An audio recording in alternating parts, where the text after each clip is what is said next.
चलिए आपको मैं जानकारी दे दूं कि नगर पंचायत बेलदौर का जो है पैक्स चुनाव चल रहा है और अब चुनाव प्रचार जो है अंतिम पायदान पर है। हमें लगता है 3 तारीख को जो है वोटिंग होगा। और आपको जानकारी दे दूं कि वर्तमान चेयरमैन भी हैं और पैक्स अध्यक्ष भी हैं आशीष कुमार जी, और इनका जो है चुनाव चिन्ह है हमें लगता है मोती का माला है, 1 नंबर पर है। आइए सीधा हम इनसे जुड़ते हैं कि आखिर क्या कुछ इनका क्या हुआ काम है और अभी जो है चुनाव का माहौल क्या कुछ बता रहे हैं। सबसे पहले आपका स्वागत है आशीष जी हमारे चैनल में। बहुत बहुत धन्यवाद सुमरेश जी, आपको भी। काफ़ी परेशान है आप देखते हैं। देखिए आज लास्ट दिन था, उसके बाद सब घरे घर हमको हैंडबिल देना था, सब घरे घर हम हैंडबिल दे दिए और जहाँ तक हो पाया हम सगरे हैंडबिल दिए। तो गर्मी के वजह से थोड़ा परेशानी हो गया।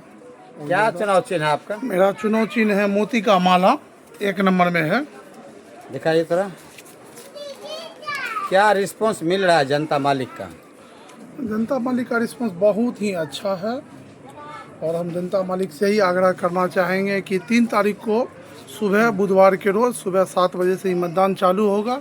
सुबह आकर के आप अपना सबसे पहले मतदान कीजिए। क्या लगता है अगले बार जितना वोट से जीते थे अब की बार उससे ज़्यादा जीतने का चांस है?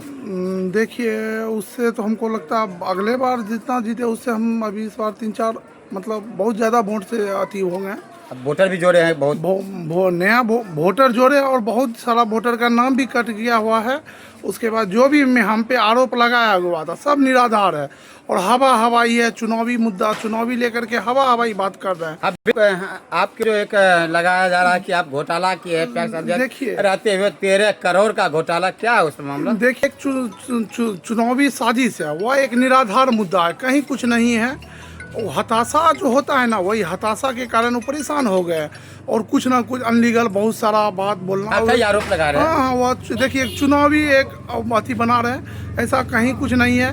हम सरकार का जो है नियम है, वो सरकार के किसान के खाता में हम पेमेंट भेजते हैं। उसके बाद क्या नाम कहते हैं किसान के OTP आता है, उसके बाद PFMS के थ्रू उनके अकाउंट पे पेमेंट जाता है। इसका कहना है कि ये जो है झाड़ मुड़ी बेचने वाला, कपड़ा बेचने वाला कोनो किसान होता है, आपको क्या लगता है? झाल मुड़ी बेचने वाला हो या कपड़ा बेचने वाला, उससे कोई लेना देना नहीं। एक रैयत होता है, एक गैर रैयत होता है।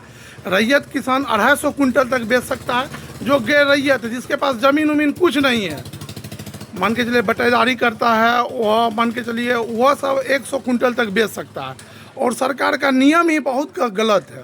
सरकार का नियम है सरकार कहता है 15 नवंबर से किसान का धान खरीदारी स्टार्ट करता है, मगर हम लोग को जनवरी में पैसा भेजता है। तो हम लोग जो है जनवरी से लेना चालू करते हैं धान। उस समय होता है क्या, मान के चलिए जो भी है किसान छोटा किसान सब बेच देता है, जो बड़ा किसान हुआ उस सब से हम लोग धान लेते हैं। उसके बाद मान के चलिए और रहा क्या, जो सब छोटा किसान पैसा का जो है टैक्स में पैसा में लेट लगता है और उन लोग के पास रहता है तुरंत खेती करता है, तुरंत पैसा का जरूरत रहता है, वो लोग तुरंत जो है क्या नाम कहते हैं खेते में हो।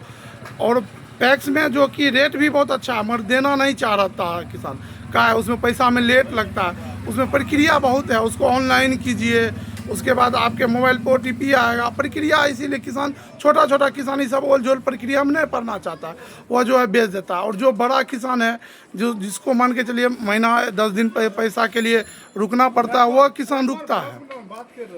अच्छा ये जो है देखते हैं किसान, आपको पता होगा खगड़िया जिला खास करके बेलदौर प्रखंड जो है सोने का कटोरा कहा जाता है मकई में, मकई ज़्यादा उगाते हैं किसान। अगर आप चुनाव जीतते हैं तो आपको लगता है कि कम से कम मकई का भी खरीदारी हो अगले बार? सरकार जो है सरकार का एक नीति है व्यापार मंडल में, पूरे बिहार में जहाँ बेलदौर व्यापार मंडल अध्यक्ष है प्रखंड में, वहाँ मकई खरीदारी करा है।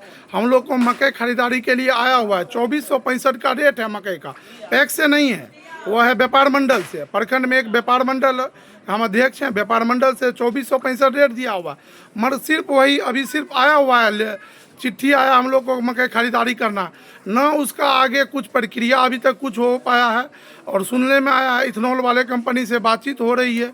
सरकार अब इथेनॉल वाले कंपनी से बात करके कहे कि मकई जो खरीदेगा वो इथेनॉल कंपनी को देगा। उसके बाद जो है क्या नाम कहते हैं खरीदारी मकई का होगा, मगर अभी मकई का क्लियर कुछ नहीं किया हुआ है। मकई का जैसे क्लियर होगा हम खरीदारी करेंगे।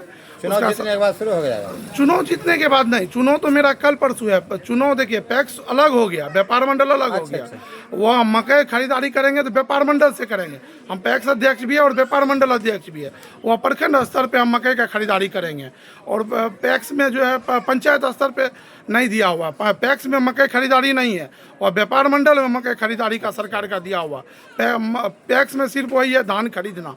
और मेरे अभी सरकार का जो भी है, मेरे यहाँ पैक्स में वो धान छोड़ करके दूसरा कोई काम नहीं होता। काहे कि मेरे यहाँ जो एक तो कोऑपरेटिव बैंक था नहीं, कोऑपरेटिव बैंक को बहुत मेहनत करके उस बैंक को हम यहाँ लाए। पूर्व से बैंक यहाँ पे पहले से था, मगर पूर्व पैक्स अध्यक्ष अपने मिली जुली कर करके बैंक को यहाँ से हटा दिया गया। फिर हम चौथम से बैंक को यहाँ बेलदौर लाए। अभी आपको राघव स्वीट के आगे में फील्ड के कोना पे कोऑपरेटिव बैंक है। उस बैंक में जो भी किसान मान के चले जिसका भी धान हम खरीदे वो आराम से जाता है, निकासी जमा सब कुछ होता है। और जो मान के चले लोन तोन जो भी होता है अभी कोऑपरेटिव बैंक नहीं दे रही है। क्या है कि कोऑपरेटिव बैंक पे पहले से ही बहुत ज़्यादा लोन यहाँ बेलदौर पैक्स पे उठा हुआ है। और एक ही परिवार, एक ही घर, मतलब एक ही सब आप अपने आपस में पूर्व पैक्स अध्यक्ष द्वारा ढेर सारा किया। आपसे पहले, मेरे से पहले, आज से हम जो मान के चलिए आज 10 साल से हम दूसरे का ही ऋण ढो रहे हैं। किसका ऋण ढो रहे हैं? पूर्व पैक्स अध्यक्ष का ऋण ढो रहे। पूर्व पैक्स अध्यक्ष द्वारा जो ऋण दिया गया हुआ था नीरज कुमार गुप्ता, अच्छा, उन्हीं का ऋण का अभी चुकाने में लगे हुए हैं। चुकाने में लगे हुए हैं। अभी हम नया ऋण किए कहाँ। हम आज 2015 में जीते, 17 में मात्र 25 आदमी को हम लोन कराए। उम्र के लड़ झगड़ के मात्र वही 25 आदमी को लोन हो पाया और लोन ही नहीं हो पाया। उसके लिए इस बार पूरा टास्क फोर्स के बैठक में सब कुछ करके हम बैंक को लाए हैं बेलदौर। अब जो है कोऑपरेटिव बैंक भी स्टेट कोऑपरेटिव में मर्ज कर रही है। 2-3 महीना में ये स्टेट कोऑपरेटिव से मर्ज कर जाएगी। उसके बाद जो है यहाँ से भी केसीसी लोन का वितरण होगा। और केसीसी लोन कोऑपरेटिव बैंक हो या सब बैंक, सबको पूरा इस बार दिया हुआ। और मेरे यहाँ बैंक में केसीसी लेने में लोग को नुकसान है। कहिए काहे नुकसान है? यहाँ यदि हम 10,000 का आपको लोन देंगे तो आपका 1,000 रुपया शेयर आपका रह जाता है बैंक में। और अदर बैंक में यह सब सुविधा नहीं है, मतलब नहीं है, जीरो पर है। हाँ, अदर बैंक में आपको डायरेक्ट मिल जाएगा। कोऑपरेटिव बैंक में पहले शेयर लेना पड़ेगा, उसके 10 गुना में आपको लोन देगा। यही सब है। उसके बाद हम जनता मालिक से यही आग्रह करना चाहेंगे कि 3 तारीख को आकर के मतदान दीजिए, मतदान मतदान कीजिए। तो ये आशीष जी हैं, आप देख सकते चुनाव प्रचार कर रहे हैं। आइए हम कुछ समर्थन